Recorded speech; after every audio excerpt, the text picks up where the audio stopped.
July 1997, Fort Collins faced a massive flood that no one saw coming. We'll get you, just hang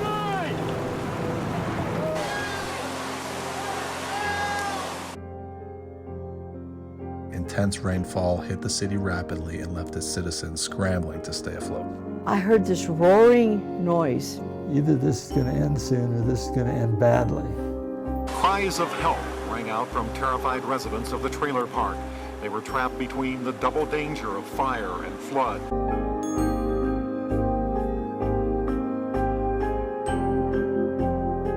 Up the stairs, as they were running up the stairs, the wall caved in. This night of flames and flooding was overwhelming for some residents. Many lost everything they owned and almost lost their lives.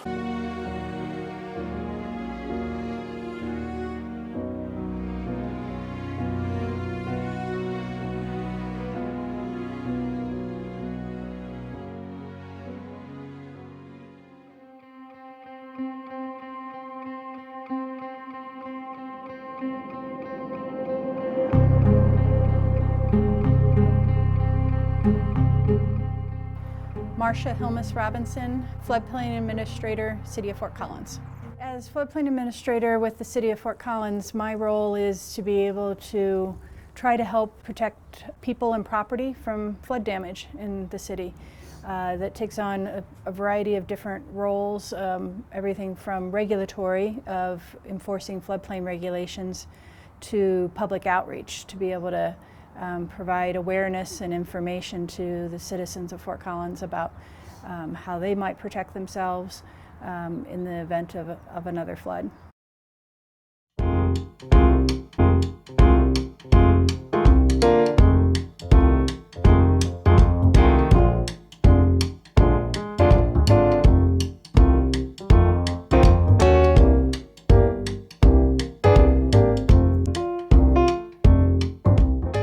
So Fort Collins has been prone to flooding. Our history goes back to, and the start of Fort Collins even goes back to flooding. In 1864, the original Camp Collins was located up at the town of LaPorte, and it was flooded by a flood on the Poudre River. They relocated that military post up to the bluffs where Old Town Fort Collins kind of is today.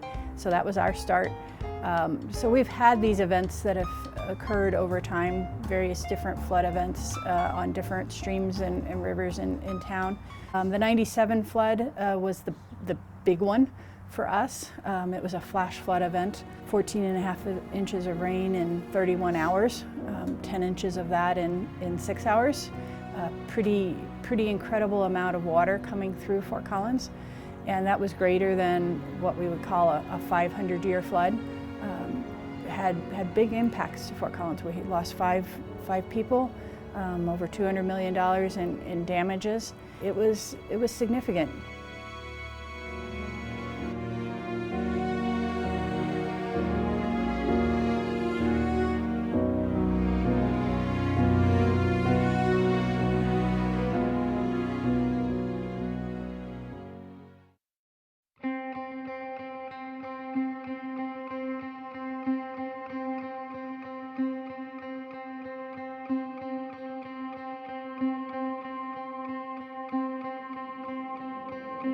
My full name is Nolan Duskin, was the state climatologist for Colorado. I'm now retired from that capacity. As the state climatologist, my job was monitoring the climate of Colorado and communicating, sharing information widely to as anybody who could benefit from improved climate information. Let's simply say it was a relatively dry summer. It was a fairly dry month, and we were actually looking forward to some rain. I still remember the evening preceding the flood quite vividly, because a much welcome cold front came through, moisture streaming in from the east, and a nice thunder shower dropped anywhere from a ½ inch to an inch of rain, depending on where you were in Fort Collins. That morning, we already had a lot of standing water, and our irrigation canal was already full to the brim, and saying, where's this water coming from? Then we learned that there had been practically, well, very close to 10 inches of rain. Our average over the course of the whole year is only about 15 inches. So that was preceding, that was leading up to the big show, the final storm event on the evening of the 28th. In 1997, meteorological radar had just been upgraded in Colorado and throughout much of the United States. At that time we thought, oh man, we can track storms really well with radar. We won't be caught off guard anymore by local flash floods. And that particular storm was hardly anything on the radar. Meanwhile, by this time, the National Weather Service had issued a flash flood watch. In other words, conditions were now ripe for very heavy rains somewhere on the Front Range. And they probably had that flash flood watch out anywhere from south of Denver to into southern Wyoming. But what I particularly remember, and this would have been probably around 8 p.m., that the rain, as the harder it rained, the warmer it got. And I said, now this is odd.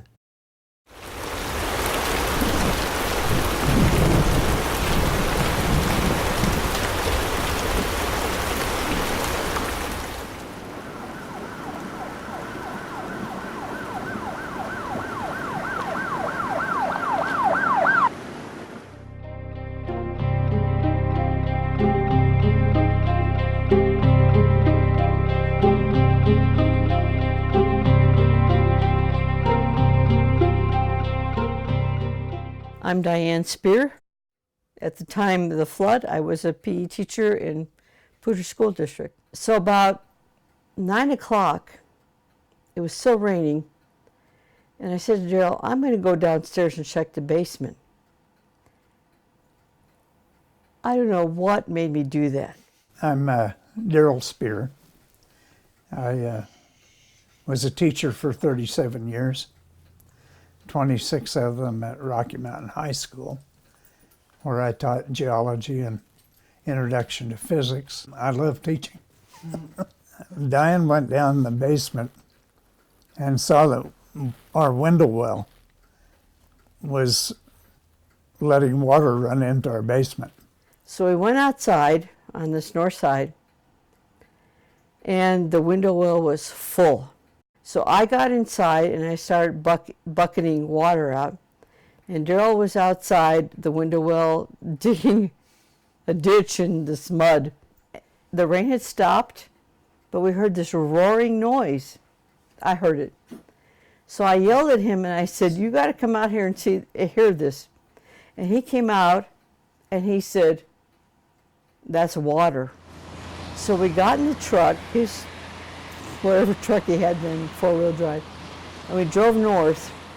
The road disappeared. There's no lights, no road, no thing. And I said, no, we're not going any further. So he turned around and he came back, and we went down south, and we ran into Drake, and the road disappeared. So we came back up, and we came home, and I thought, okay, this is bad, but we never realized the damage to Fort Collins until the next morning. CSU, the water ran right through the student center, and particularly the library.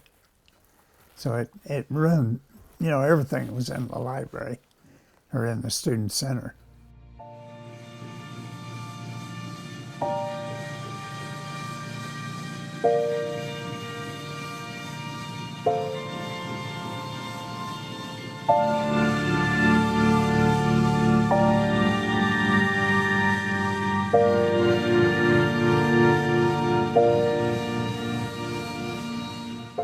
I will always remember being in the Emergency Operations Center on the night of the flood and hearing about the train derailment come across on the radio.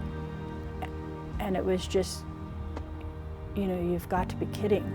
There's no way, after all that we've already been going through, to have seen that much water coming through Little Spring Creek is just mind-blowing to imagine that much water really did come through here. You look at the high water mark signs along the creek and even today, for me to sit there and think about it, it's hard to imagine that that really was real, but it was. And then to see the aftermath and to see the impact that it had on people, walking through the mobile home park days after, and seeing a little kid's teddy bear lying on the ground, all covered in mud, just those sorts of things. They're impactful.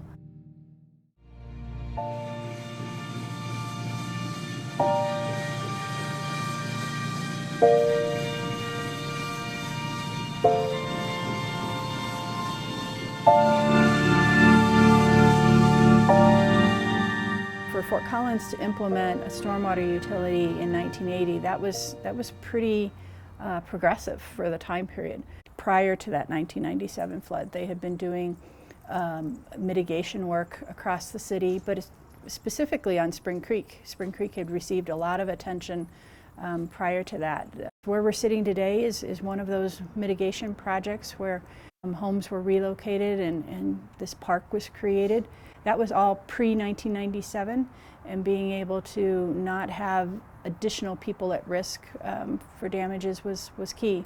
But then 1997 happened, and we saw that more needed to be done, and that was always the plan. But when you have one of these big events, it really highlights the need. And so after 1997, additional mitigation projects across the city were implemented. Several big storm sewer projects in Old Town, some more work on Spring Creek, and in other places across the city. In 1997, let's simply say that the driveway that I'm looking at out the window here acted as a dam that helped back up water that actually flowed through the basement of the Laurie Student Center, which is why all the bowling pins and the computers and tons of other debris were washing out. The water was coming in on one door and flushing out the other.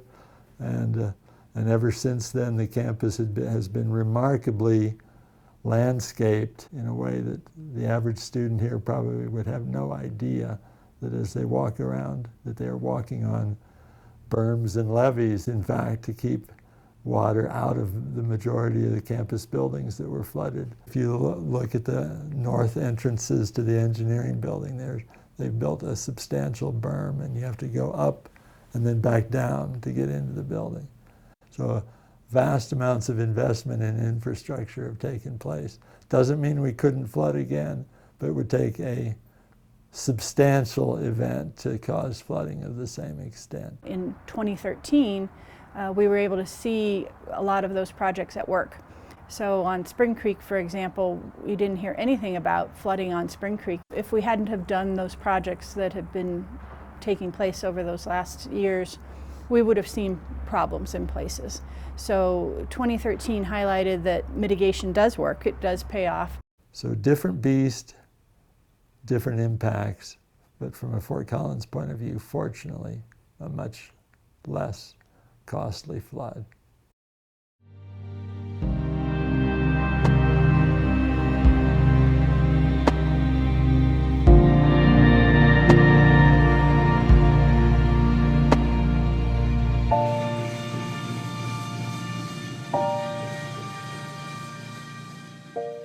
Even though we went through the 2013 flood with relatively minor damages, it's important to know that each flood event is going to be a little bit different in how it affects different areas. So there's parts of town, like Old Town, that still have a lot of risk. So we have to do more outreach and trying to promote awareness of that effort.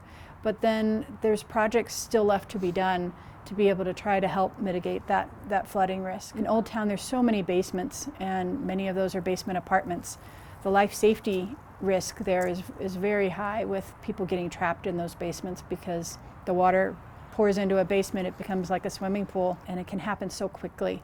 So we want to try to make sure that people know that can happen, and then try to prevent it from happening by doing some of these projects. And we'll need to continue that for the future, because our jobs are not done in the way of finishing up flooding risk in Fort Collins and mitigating that.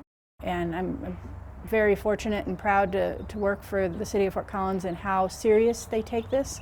It's something that they put forth as a key priority for the city, to be able to do these sorts of projects, to be able to help reduce the risk to citizens and businesses. That's really important.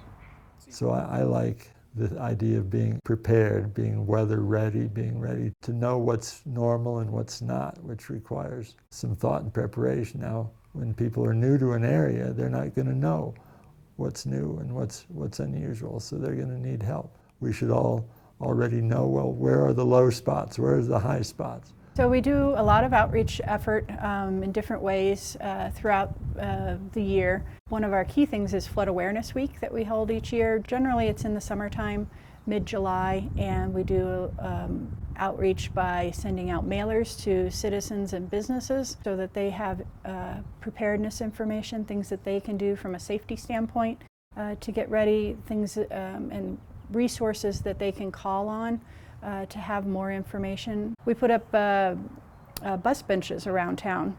You may have seen those in different places that say, turn around, don't drown, don't drive through floodwater. We put them usually 6 locations around town, trying to target a spot that might be more prone to flooding, or as you're approaching Spring Creek. One of the leading causes of death in a flood is driving through floodwater.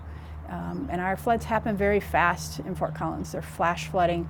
You don't have a lot of time to prepare. You don't have days and weeks. You've got to make split-second decisions in many cases. And one of the key things is don't drive through that floodwater. Go ahead, turn around. It's okay to be late. Find a different route. Don't take the chance. Know where you are. Know what's upstream of you. I mean, many of the worst damage here in Fort Collins in '97 was not in areas that had the heaviest rain, but was in areas that were in the Spring Creek drainage that was carrying the waters from the heavy rains. To get more information on flooding in Fort Collins, you can give us a call at the city at 416-2632, or you can also check out our website, fcgov.com/flooding. And there's lots of preparedness tips on the website. There's information about flood insurance, flood safety, our floodplain maps, and more. Feel free to call us and contact us for more information.